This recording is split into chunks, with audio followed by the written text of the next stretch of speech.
Good evening, everyone, and welcome to your Wednesday edition of FSU Weather. I'm student meteorologist Michael Onen, and it was a pretty hot and humid day once again out there in Tallahassee before a shower and thunderstorm cooled down the Tallahassee region. We're at 86 degrees right now under cloudy skies with a little breezy south wind at 7 miles per hour.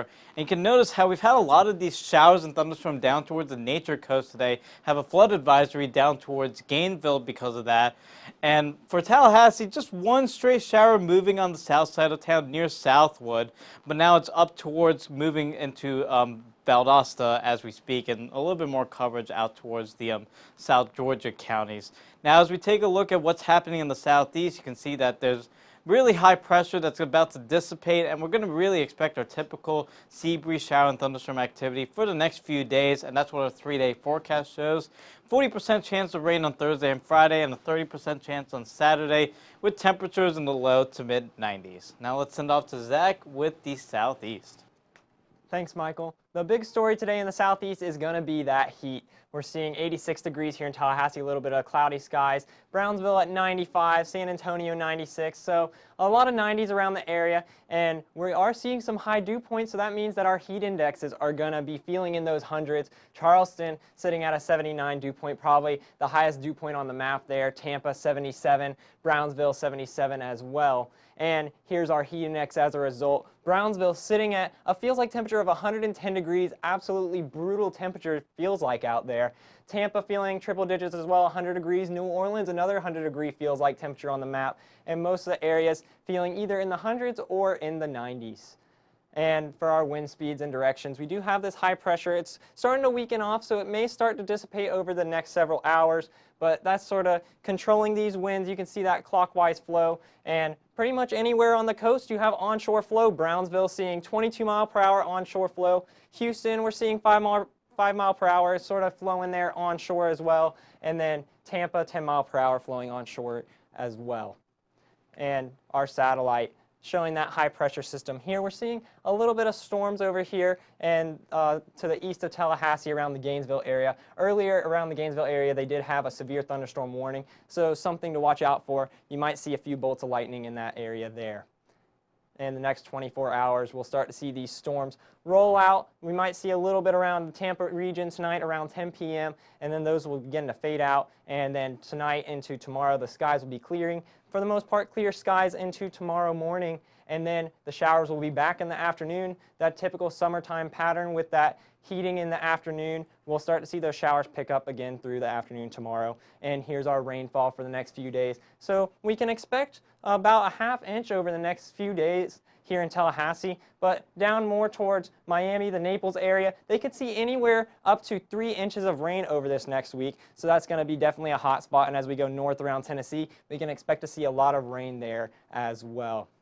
So tonight, we're going to see some cloudy conditions for the most part starting to clear up. 75 degrees here in Tallahassee. And for tomorrow, we can expect storms to continue and return for the afternoon. A high in Tallahassee of 94 degrees. I'm going to start to pass thing off to Michael, and he can look at our first local. Yeah, thanks, Zach. And pretty similar conditions compared to this time yesterday. Mostly cloudy skies over Doak Campbell Stadium. And you can notice how the temperature is a little bit cooler as, again, that shower and thunderstorm moved into our area earlier, mainly south of town. The airport did pick up 100 of an inch from that shower and thunderstorm. So 86 again under cloudy skies. And for our almanac today, before that shower and thunderstorm did impact us, we did get up to 94 degrees, a little bit above average for this time of year, but pretty typical for this time of year. And the temperatures across the rest of the region, you can notice a lot of rain-cooled spots in a lot of places. 81 in Monticello, 86 in Quincy, and then really cooler out towards Perry. They gotten a lot of the thunderstorm activity over the course of today, 76 down there. And our dew points are pretty high, but typical for this time of year in the mid to upper 70s. Quincy feeling pretty awful right now at a dew point of 79, so it's very muggy out there. And when you add that with the actual air temperature, it feels like close to 100 degrees, 99 in Quincy and Caribou and Apalachicola, 95 in Tallahassee, and then the rain cool spots are Monticello and Perry at 85 and 77 degrees. Now the winds, you can notice how the sea breeze has made its way all the way through the Big Bend region and into South Georgia. High pressure is situated off the Gulf, but it's a very weak high pressure that's expected to dissipate going into tomorrow, and that's really going to increase the coverage to very typical what it should be for this July, around a 40 to 50% chance of getting a shower and storm. Today had about a 30 to 40% chance. You can notice a lot of the coverage out toward the I-75 corridor and the Nature Coast. Tallahassee got a stray one, and then you can see a little less coverage as you head out towards the Panhandle compared to the last few days where the coverage has been greater out towards the Panhandle. But again, high pressure has been our main story for the last few days.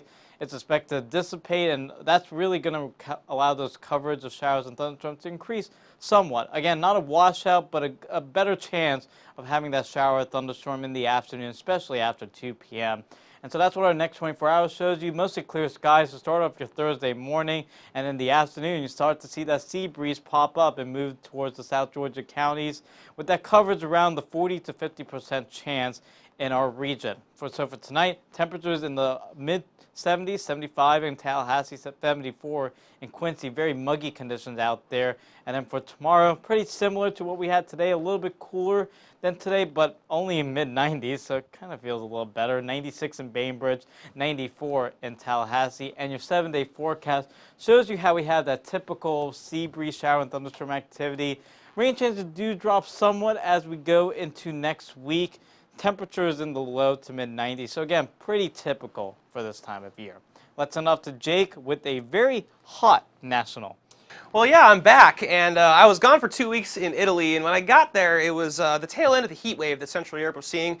Sure enough, I get back to the United States, and a heat wave is setting up for really the eastern third of the country, anywhere from the plains off into the northeast. We'll see that more over the next couple of days, but for now, some severe weather is also a pretty big story, especially in the upper Midwest, as well as towards the northeast, where you see those rain-cooled values for the temperature down in those middle 70s, storms in some of the big metro areas like Boston, New York, as well as Washington, D.C. Temperatures around 75 degrees, but the heat is really settling in the central and southern plains right now. In some areas getting near 100. And that's not just the heat, that humidity is also really working its way out of the south, out of the Gulf of Mexico. We've seen dew points as high as 80 degrees in very inland locations like Memphis, Kansas City at 76. Minneapolis was even up into the lower to mid 70s earlier today, so some humidity that they are not accustomed to seeing. And that only makes things feel even more uncomfortable in those spots in the upper Midwest as well as portions of the Great Lakes. They don't really see dew points in the 70s very often. Strong southerly flow. We were saying earlier there's basically onshore flow everywhere along the Gulf and Atlantic coasts, and this really stretches all the way up through the plains into the upper Midwest with strong winds, 15 to 20 miles per hour sustained, potentially some stronger gusts in areas like Kansas City, up through Iowa into Minneapolis. Slightly weaker winds as we go up towards Chicago and Detroit, but still, again, that moisture is very much there. We have a stalled out front over the Great Lakes right now with a very strong complex of thunderstorms moving towards the St. Louis metro. It's fairly small in width here, but it's covered a pretty long distance going from Iowa down to the southeast, prompting numerous severe thunderstorm warnings along the way here, and this is going to work through central and southern Illinois as we go into the rest of the night. Also, some pretty strong storms moving through the northeast as we move up Interstate 95. We'll zoom in on that in a little bit here, but again, for the rest of the night, we're seeing a slight level 2 out of 5 risk for severe thunderstorms from the Storm Prediction Center in the upper Midwest all the way off through the high plains here, South Dakota and North Dakota, as well as another area of strong storms that's already moving through, again, very populated areas like New York as well as Boston. So now we'll zoom into the upper Midwest. There's actually still an active tornado warning off in the state forests in northwestern Minnesota here. Some stronger storms also moving across the border into portions of Canada. And then we'll move down a little bit and see this very strong complex of storms still prompting these severe thunderstorm warnings in orange here. Very strong winds. We could see in excess of 70 miles per hour with this now moving into western Illinois as well as the northern suburbs of St. Louis. So right along Interstate 55, going to have to buckle up in the next hour or two here with a severe thunderstorm watch in pink active until 8 p.m. Central Time in those spots. Also seeing some flooding concerns in addition to severe weather here in portions of the Northeast as well as the Mid-Atlantic. Again, these orange boxes indicating active severe thunderstorm warnings for strong winds. But where you get in these training thunderstorm cells is where you could also see some flash flooding concerns as those boxes in red indicate here. Another severe thunderstorm watch is in effect until 10 p.m. Eastern Time for many portions of the Northeast. Heat is still the #1 story here. The excessive heat heat warning listed in pink here for a big swath of the center of the country, again, including Indianapolis, Chicago, Des Moines, Omaha. You can name a bunch of different cities off, even down towards, say, Oklahoma City. So, of course, keep that in mind for the next few days because this will persist into the weekend for some portions of the country. Over the next 24 hours, we'll see a complex of storms developing overnight and moving through into the upper Great Lakes here, as well as the rain sticking around for the eastern seaboard, where the remnants of Hurricane Barry have moved up into the northeast and have helped to influence some of that pretty significant rainfall that they're seeing up to the north. But as for tonight, that heat sticks around mid to upper 70s for the central portion of the country. Again, heat they're not really accustomed to seeing. This would be a nice afternoon high, but this is the overnight low in those spots. And then tomorrow, the heat wave is really going to start to settle in, looking for temperatures to potentially get to the triple digits in spots like Kansas City and Chicago. So now we're going to go back to the desk. Yeah, thanks, Jake. And this week is about the heat, but last week we were all talking about Barry, which actually became a minimal hurricane for 3 hours, so pretty impressive. We saw Barry hit 75-mile-per-hour winds, and to be a Category 1 storm, you have to sustain 74 miles per hour. So by 1 mile per hour, it was very close on that hurricane tropical storm line. And we were mainly concerned with flooding in the areas, particularly Louisiana and Arkansas. Yeah, and it didn't look like a typical hurricane. If you were probably watching the satellite and radar over the weekend, a lot of moisture on the south side. The north side was basically very dry air on the north side, and there wasn't much rain on the north side of the center. Once the center moved inland, that's when a lot of Louisiana and Arkansas and Mississippi got their rain. But luckily, it didn't materialize into a very widespread flooding event. It was mainly in localized areas in Louisiana and Arkansas. And we actually had some new rainfall records set in Arkansas, actually. We had 16.59 inches in Arkansas, a new record for a tropical cyclone that had since been broken from Tropical Storm Allison set in 1989. Yeah, so basically Barry was one of those systems where, yeah, keep in mind, we're in hurricane season, so just remember to get prepared. Make sure you have a supplies because we could have a big storm.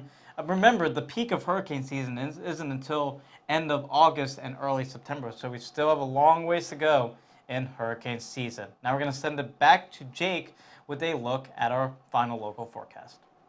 Thanks, guys. No tropical activity right now, and thankfully some showers around the area have helped to cool things down just a little bit. We're seeing 86 degrees currently, cloudy skies in the area.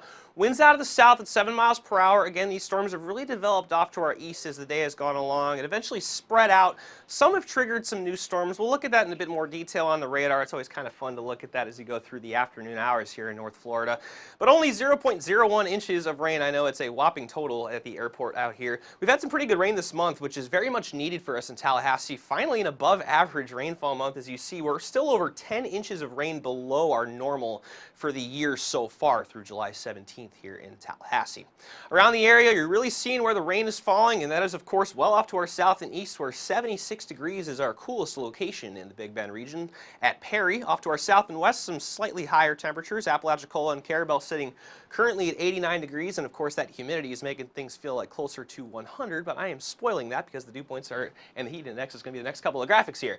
So still that humidity, with the winds out of the south, is very much in effect here. We're seeing dew points in the middle 70s, even closer to 80 in some spots like Quincy. I believe I actually saw an 81-degree dew point for Tallahassee yesterday in the late morning hours. And again, this is not really going to be going away anytime soon. It's July in Florida. It's pretty much going to be a thing for a little while here.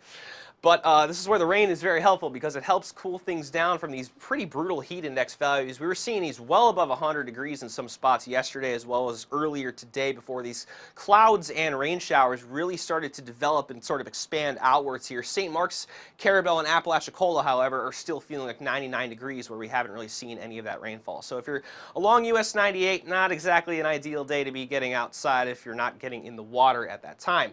Southwesterly flow, again, working through the region, fairly light except for Thomasville, 12 miles per hour, but again, we could see some stronger embedded gusts within any areas that are seeing some thunderstorms. And Jefferson County was having a pretty big light show along Interstate 10 earlier. That storm has since fizzled out here, but we're starting to see some showers and storms once again developing along the Florida-Georgia border and slowly moving their way off to the north, while the big fun is, of course, along Interstate 75, as we've been talking about earlier in the show.